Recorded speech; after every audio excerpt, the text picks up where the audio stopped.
Details of President Ruto's call and abortive bid to save Deputy President Rigathi Gachagua from impeachment. Welcome to Triple MTV. Kindly subscribe to the channel, comment, and don't forget to turn on the notification bell to receive more updates from Triple MTV. Gachagua was optimistic and had hoped the president had either called to assure him all would be well. However, it took less than a minute for President William Ruto to pass his message to his deputy. On Friday, October 11th, around 10:45 p.m., Deputy President Rigathi Gachagua received an important call. At the time, Mr. Gachagua was in a meeting with close family members and his legal team at his current residence, preparing for his address to the National Assembly during his impeachment proceedings the following day.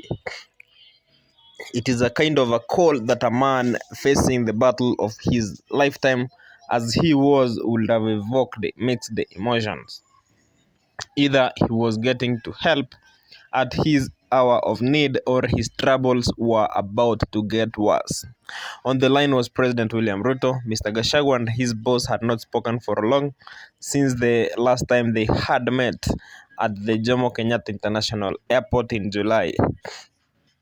Mr. Gachagua would later reveal in subsequent media interviews as the push to impeach him became public that the encounter didn't end well. This is why the call from his boss only hours to Mr. Gachagua's appearance before members of parliament in a last-ditch effort to save his political career wasn't routine.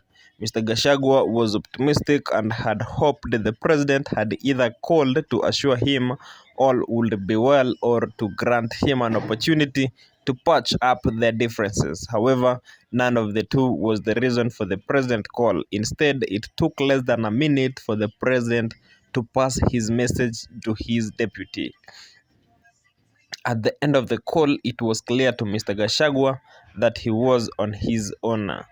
Multiple sources with people close to the DP and familiar with the dramatic events told Triple MTV prior to the call, Mr. Gachagua had sent emissaries to the president in a final attempt to save himself. The peace missions had failed, which points to that dramatic call on Monday. Responding to Triple M's inquiries about the call, mediation efforts, and President Ruto's silence about the woes facing his principal assistant, State House spokesman Hussein Mohammed said, "I am not aware of any delegation of church leaders, nor do I know of any phone calls. The president has no role in the ongoing issues, as the Constitution has clearly assigned those responsibilities to branches of government other than the executive." It emerged the latest on Sunday. On the same day, the deputy president publicly sought forgiveness from his boss and members of parliament at a church service. President Ruto had met with a group of religious leaders who were on a mission to reconcile the two.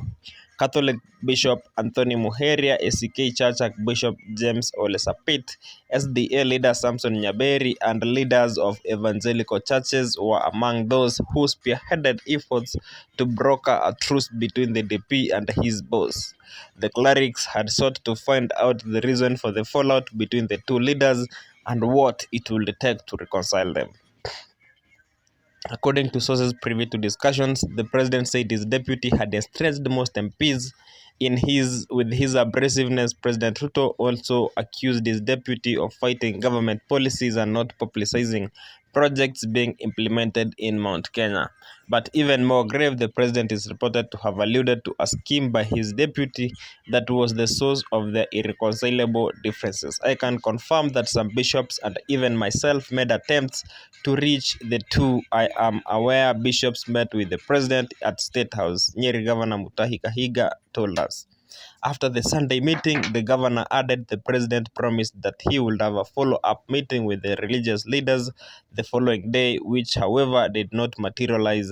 On Monday, on the eve of the impeachment proceedings in the National Assembly, Mr. Kahiga said he personally called some members of parliament from Mount Kenya region who were among the 291 who had signed the motion, hoping to persuade them to support the deputy president. They kept me waiting at a hotel in Nairobi and never showed up.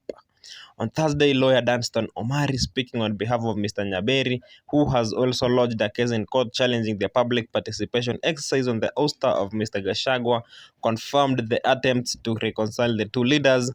There has been concerted efforts by different church leadership to find peace between the DP and the president, but these efforts have failed. Mr. Mari said the reason why the SDA leaders had moved to court was that they felt that the only option left to save the country after the church-led initiatives had failed was through the courts. The petition by SDA Church is scheduled for directions on Friday. Mr. Mari added, the request by the SDA Church is for the Chief Justice Martha Koome to form a bench that will hear the petition.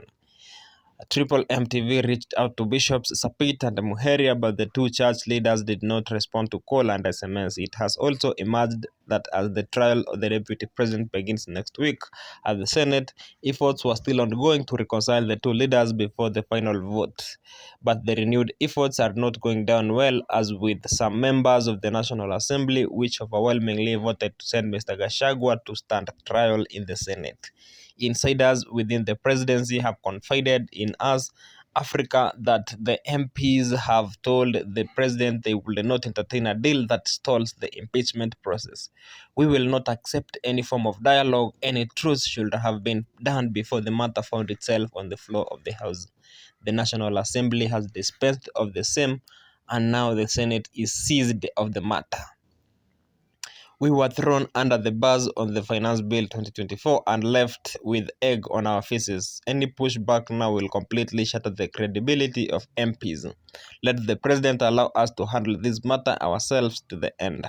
When contacted, National Assembly Majority Whip Silvanus Osoro said the Deputy President's press conference on the eve of National Assembly proceedings had hardened members' resolve to kick him out. The DP insulted Parliament and should be ready to face the consequences. Let the President not dare to intervene.